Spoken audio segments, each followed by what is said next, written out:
Where did they come from? How did they find us?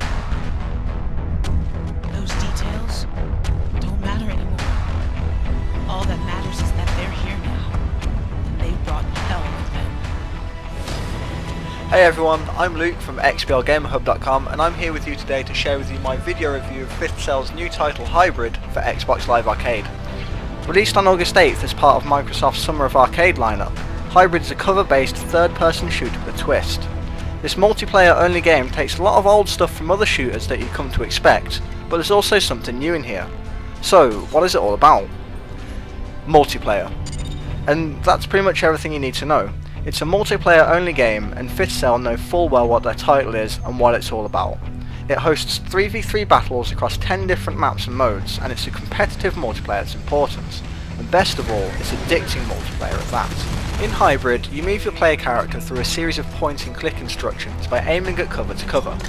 If you change your mind, you can backdash to the last cover you were at, and if you want to, you can boost to reach your destination quicker. On paper, it's a pretty solid design, and in the game world, it's a beautiful one too. Actions are fluid, and it feels like you have a lot of control, which is important in a shooter. Initially, the commands are very responsive, and it allows for a positive and rewarding experience. There are a few issues though. If you boost after taking any action whilst jetpacking around the arena, things become clunky and takes more time to execute. Backdashing also has a similar problem, which can result in frustrating, unfair deaths at the hands of the game's system more than anything else. With the ability to move up, down, left and right at the same time, approaching cover also becomes tricky, and the majority of the time, if you are moving in a direction, the game will become confused, and because of that, it can take longer to land behind cover. If you're being shot at, it's easy for the enemy player to gauge a path, because if you don't allow movement commands to autopilot, you'll spend a lot of time faffing and floating around near that cover that you'll be shot to death anyway. Pretty sure I just killed myself because a friendly flew in front of my grenade and got bounced back at. It's not all bad though, because having the ability to move around whilst moving from cover to cover is actually a pretty nice addition to the game. If you use it properly, you can stay out of enemy line of sights altogether, which means you can't really be shot at. You just have to be a little bit more careful whilst you are finally approaching that cover, and probably let go of the movement stick altogether if you want to 100% avoid any problems. It's little things like this that tutorials don't teach you. And speaking of the tutorials, that doesn't really teach you much of anything either. Sure, there's the basics, but past that, that's it. There aren't any bot games, and the tutorial is very short and misses out a few important bits of information. You can find extra tips in lobby searching screens, but it doesn't really prepare you for what's going on, and a lot of the time you have to figure it out. It doesn't prepare you for the carnage. And by carnage, I don't really mean straight up action gameplay with all sorts of fancy weapons and gadgets being shot in the general area of your face. Sure, there's some of that, but Hybrid is actually more of a reserved game than you may have first thought. At its core, Hybrid is still a cover-based shooter, and as such, the same rules apply. If you attack into someone in a defensive position, then it's probably a bad idea, and will often result in death. This, without dying and changing your loadout on purpose, can make some pretty uninteresting stalemates. I could go on, but if you think about Hybrid being a casual game, then suddenly a lot more seems to make sense. And Hybrid is full of casual components. Kill streaks, for example, tend to reward the player for doing well, and in Hybrid it's an important part of match pacing. The drones you can get are fine, but the asinine instant kill heat-seeking prey on is pretty overpowered, and can easily tip the scales in your team's favour.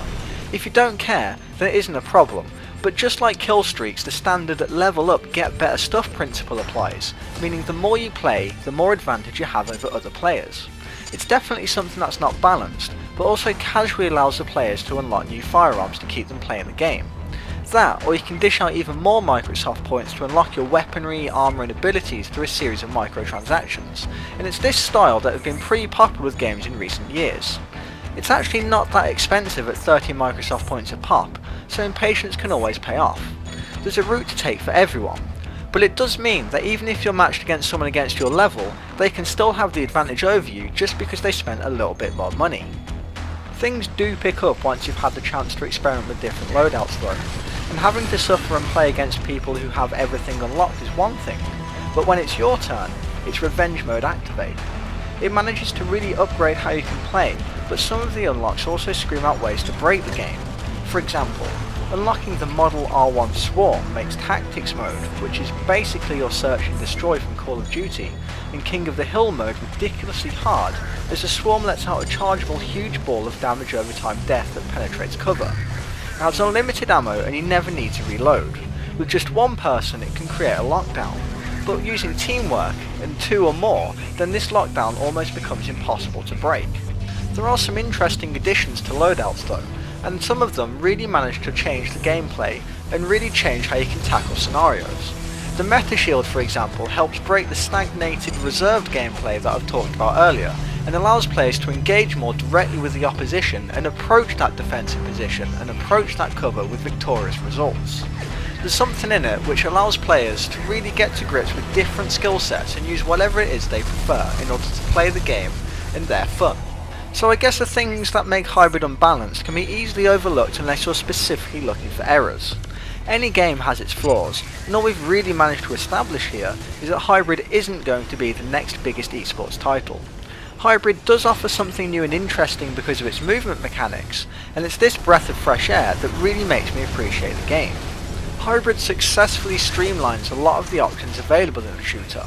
Cover, shoot, move, shoot some more, and it gets rid of all the unnecessary bits which results in its point and click system. When behind cover you can't directly move around, but you can hop to the other side and move either to the far left, middle or far right by tapping on a movement stick. With the ability to continuously float in the air, as well as the ability to land at cover on either the sides or the ceiling, Hybrid is a fun game with enough content that will leave its players wanting more. The essence of multiplayer is that every match is a new experience, and it's great that Hybrid is also trying out new things too. With relatively robust lobby search options and a voting system, it's a great way to let players enjoy the game types they like. Best of all, Hybrid seems to be tailored that even when the amount of players fall, game types should still be easy to come by. Long story short, Hybrid is a must-play with quite a lot of content and replayability for an arcade title. There's going to be times where you'll end up frustrated and on a losing streak, but the randomness of games and matchmaking system generally means that the next time around you can quite easily be top dog, infuriating everyone else instead. The visuals are absolutely stunning and the controls are smooth, as are Hybrid's animations. The gameplay might be a little bit more slow paced than we were expecting, but it's still more than enough to provide a riveting experience. For more information, you can visit 5th Cell's official website at www.whatishybrid.com.